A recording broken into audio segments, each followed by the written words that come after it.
Share with us how you met him. Just go ahead, go for it.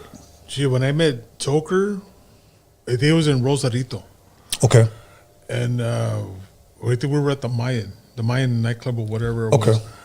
And we had our big Chicano rap thing, Sugar Free performed, Little Rock performed, everyone performed, Mm-hmm. And he was there, and Spanky Loco was there too. Okay.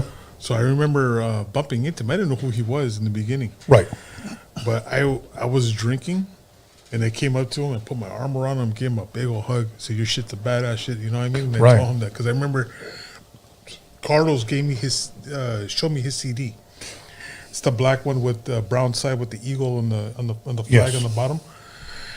And they were giving me drinks, and I just started handing it out to everyone. So I gave him a beer. So you guys were just partying. Yeah, he was kind of mad because I kind of squeezed him kind of hard, you know what I mean? Because I was drinking, you know what I mean? Right. Like I didn't know. But once he found out who I was, he was like, hey, fucker, I want some shirts. And I was like, I got you covered. So I guess when we came back, I met him somewhere in East LA. I don't know where I met him at. So this was the second time you met him? Second time I met him, I gave him a bunch of shirts, and he had some girls with him. I don't know who was who or what's what. Right.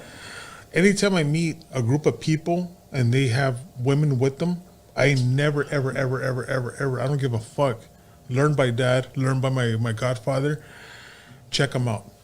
Because you don't know who that is. I don't know if that's his old lady. I don't know if that's his daughter. I don't know. Sister. Cousin, whatever it is. So with respect, I look at them the same way I look at my sister. And that's how I've always been. So it's kind of hard for me to pick up on women because I look at every fucking woman that way. You know what I mean? So I let them come to me. That's how I do it. So I don't know who's who or what's what. Right. So he saw that. He noticed that. Straight gentleman, talking normal, everything. He has a sense of humor. He made me laugh a couple times. Mm-hmm.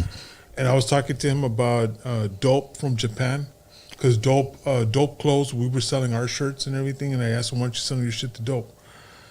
So I was supposed to hook him up with that. And then he ended up opening up a store in downtown LA. Mm-hmm. And we went again to go see him, but I don't know if he was there or not. I don't remember. But every time I talked to him, it was brief. It wasn't like long time talking. Okay. But he would talk to me on the phone sometimes. Hey, how you doing? How's everything going with you guys? And all that stuff. And I know there was a couple concerts that they were supposed to do. And if I'm correct, I think they were supposed to do a concert in El Paso, Texas with my boy Sick West. Sick West Tattoo with Edgar, Dreamer. Dreamer used to, I don't want to put a story up, but he used to be here and then moved over there and took the LA, California flavor to El Paso, Texas. And right now he is pushing like no tomorrow. He has a tattoo shop, a smoke shop, clothing store, all in one. And he's opening up a chain of stores. But he was bringing Capone out and people to perform over there. But Chino Brown too. I don't know what was going on with their story, but I remember so much shit going on in politics. You know what I mean? Right. Okay. So do you remember what year you actually had met Toker, like the first time? Jeez, it was... if you had a guess, like... 2005, 2006. I'm not sure, because I think he was locked up for some time, too. Right. What year was it that he passed away? I don't remember exactly. I don't know, dude, but I got everybody calling me when that happened. They said that he was... something happened to him in, I think, TJ or Mexico. Yeah, something like that, yeah. You know what? Even though I interviewed a lot of people here that shared that, I interview a lot of people, so sometimes, I just... forget whose story, but there were people that have told me, yeah, we got the phone calls, we got this. So when you had heard about it, what were some of the stories, if you don't mind sharing, that you were hearing? I heard he got smoked. That's what I was told. Yeah. But then, the resources that it's coming from, I don't know who the hell it was. You know what I mean? You know what, and I'm glad you said that, because I was hearing the same thing, and some were saying different, So it's hard to trust anyone, so when that's why I asked the artists that were here what they heard. I would rather believe their story than hearsay or social media bullshit. Yeah. But it's sad that happened, but he still has a huge fan base still. Oh yeah, he does, man. He's got talent too. Yeah, and there's one thing about him that I've noticed, because there's still a lot of his videos floating around YouTube of him going live, and I guess people uploaded them.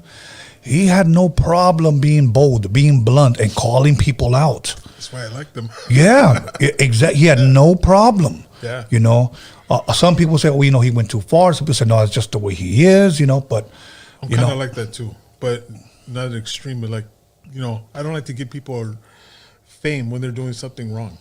Right. And you know what? And the sad thing is, honestly, Jesse, that there are people that have told me,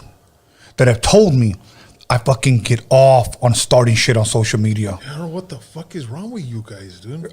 Seriously, what is wrong with you guys? What the fuck is wrong with you guys? Yeah, I don't understand Jesus, it. man. You know, and look at, there was this one guy that I guess did a fake page, and he was going around talking shit about everybody. You could never show his face.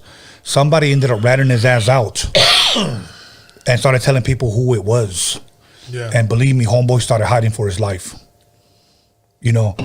There was one rapper, and I don't want to talk too much about it. Right, that's fine. And they were showing me him getting jumped in the bathroom at a car show. Really? And to me, it was gut-wrenching. I couldn't watch that.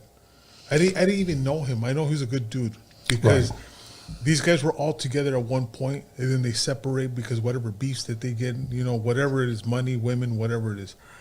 And then they jump him in the bathroom. Humiliated him. Right. Well, what's the point of that? You know, I don't get that. Yeah. You know, I mean, like I say, you're not a multi-millionaire to be doing kind of shit like that. But even if I was a multi-millionaire, you wouldn't find me at the car shows. You wouldn't find me in places like that. Right. No, you're absolutely right. So, so once again, you said it was maybe 2005, 2006 when the last time, or the first time you met Toker, you spoke to him, you know, and Hey, he's a G, man. He's like no nonsense. That's what I liked about him. And me and him clicked. And you know what? You know what's crazy? That, and correct me if I'm wrong, because I know you love Chicano rap, but around, like I said, 2000 to 2017, I didn't listen to no music. Did anybody ever come out and diss Toker or the Brownside, as far as musically? No, not that I know of. No, huh? Never. That's crazy, bro. I mean, if you really think about it, if that's true, you know, because whoever would have done it, knowing that those guys were real dudes, Yeah, I know they were. Yeah. you know, they would have came after you, man. But I knew some of the people they were with from old neighborhood stuff. Okay. But I mean, like I said, I was skeptical with everybody, bro. Right. You know what I mean? Even I'm not gonna say it, but yeah, I kept it cool with everyone. Okay. You know what I mean? Okay. Just when I was growing up, and we're gonna go back a little bit, but MS was really out of control.